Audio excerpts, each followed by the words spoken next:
வணக்கம் அண்ணையா. மந்தை கடையா இல்லை?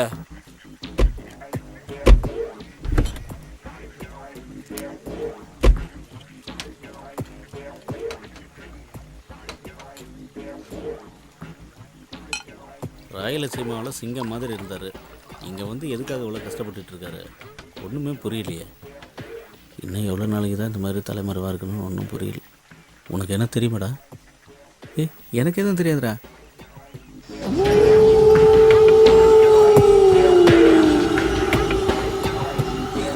ఫిగర్ లోపల ఉందాయా?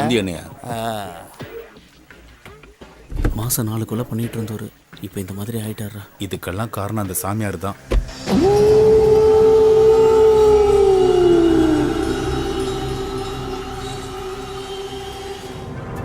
டேய், சாமியார் வராரா? சாமியாரா? அவர்கிட்ட சொல்லு. அண்ணையா அண்ணையா, சாமியார் வராரு.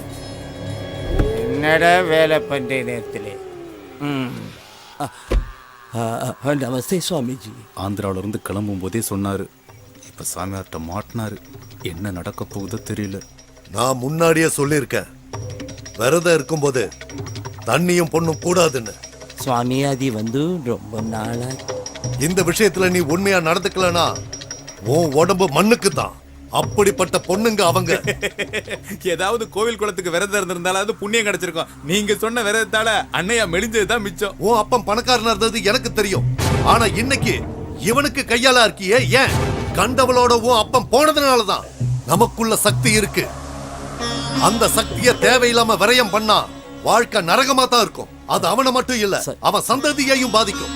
வெப்பாட்டிய வச்சுக்கிட்ட எல்லாரும் பெரிய மனுஷன் ஆவறதில்ல.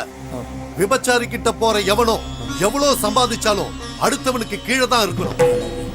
ரோட்ல நின்னு கூப்பிடுறவ கூட போறவனோ அடுத்தவன் பொண்டாட்டி கிட்ட ஆசைய தனிச்சுக்க அலையிறவனோ அழிச்சுதான் போயிருக்காங்க. ஏன்னா தாய்ப்பாலும் இந்திரியமும் புனிதமானது. சூரிய ஒளி ஊடுருவாத சக்தி அது.